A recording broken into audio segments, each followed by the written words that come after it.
about owning our individuality, owning your uniqueness, and for women owning our beauty, owning who we are for all we are and for all that we're not, whether we're tall or short or fat or skinny or red skin or dark skin or freckly pink skin. You know, what have you learnt about just really embracing who you are, not trying to fit in and to conform to some norm that's been set by, you know, that changes over time and culture as well? Yeah, so I'm a really big fan of Darren Hayes, the singer from Savage Garden, and I've been a fan since I was like maybe 14, so that's, you know, well over half my life. And what's their song, Savage Garden? Oh my gosh, you don't know? What's the main one? To the Moon and Back, or Truly Madly Deeply, or I Want You, or you know, Affirmation. Okay, right. You're going to be way too many. Way too many. I'm such a fan. And Darren does this radio show online, and recently in March I called in, and we were talking about uniqueness, and he was talking about when you're a child, the thing that is unique often makes you a target, but then when you grow into yourself, the thing that makes you unique sets you apart. And I got thinking about that and applying it to my own. And I guess like when I was young, as I said before, the thing that made me unique, my red face, it made me a target, but now I've used it to set me apart, and I've used it to my own advantage. So you know, I've taken to writing a blog and to speaking and being really upfront about my condition, because I don't like the way that diversity and disability is portrayed in the media, like victimhood and sensationalism and exploitation. So I want to make my own media and shape the way people see me, rather than having some headline explaining something that I'm not. You'll decide how you'll be defined. That's right, yeah. And I recently wrote an article about my engagement for a magazine, and someone else wanted to write it, and I said no. So I pitched it to the editor, and I said, can I write it? And they said, okay, but you have to do it in third person.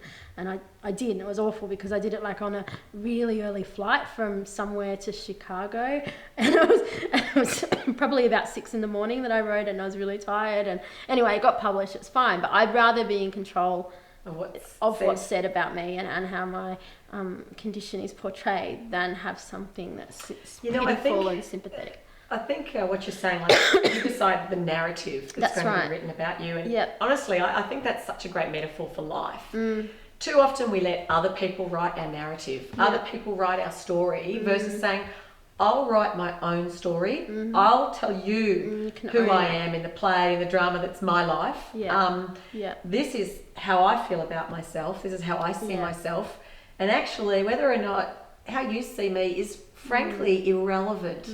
And not letting how other people see you shape you, define you, determine who you are. And I think that's really helped with blogging. And I'm delivering some courses shortly about blogging, and I was thinking about my own journey. And the thing that for me, it's allowed me to become someone, if that makes sense. Like, I probably was already that person, but your identity. Yeah, but writing it makes you realise it, and it makes you shape it in the way that you want. And even like putting things down on paper. I remember writing something last year to say, you know, I hope I find love someday, and then it happened.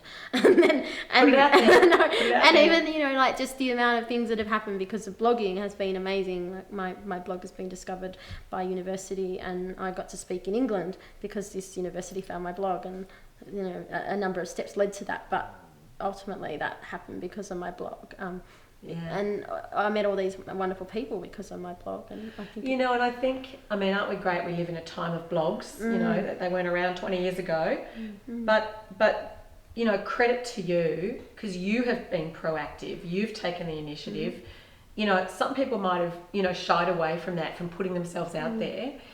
But you're like, no, world, here I am, and I want to celebrate all that's good, and my journey, and my condition, and what I've had to learn to live with, and really how I've decided to thrive in the presence of it. But I think people are hungry for that, because so many people get stuck and caught up because, you know, they've got, you know, the psoriasis that I had that time, or they've got cold sores, or they've got something that's superficial, and they let that define them and keep them from really living life boldly. And you're not. What is it that gives you a sense of purpose and inspires you about your future? Okay, just knowing, I guess, knowing that maybe sharing my story can help others to share their story too. So through my blogging, I've had a lot of people say that they didn't feel comfortable in sharing their own story until they read mine, and now they are, which is really nice. People have, I guess, come out in a way. Yeah. They haven't felt comfortable to tell their family that they've got the same condition as me, or to tell their friends, and now they have. Some of them have been writing stories on my blog, and that's been really empowering for them, and also, you know, giving hope to young parents and young people with ichthyosis as well, to think that it will get better when they see what I've done. A lot of parents that would have a baby with this condition would think that, you know, it might be the end of the world, or what now, like, is my life ruined, or how's my life going to change, is their life ruined? But I think through them reading my blog, they've often said that they've seen that there's hope.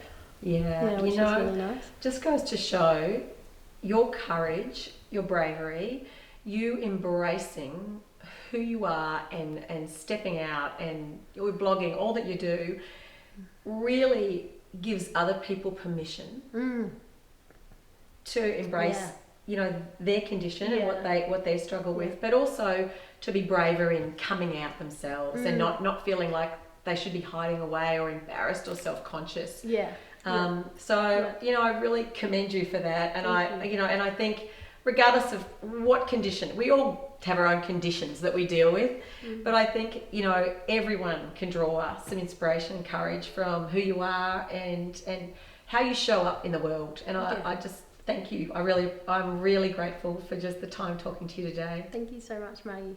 Thank you.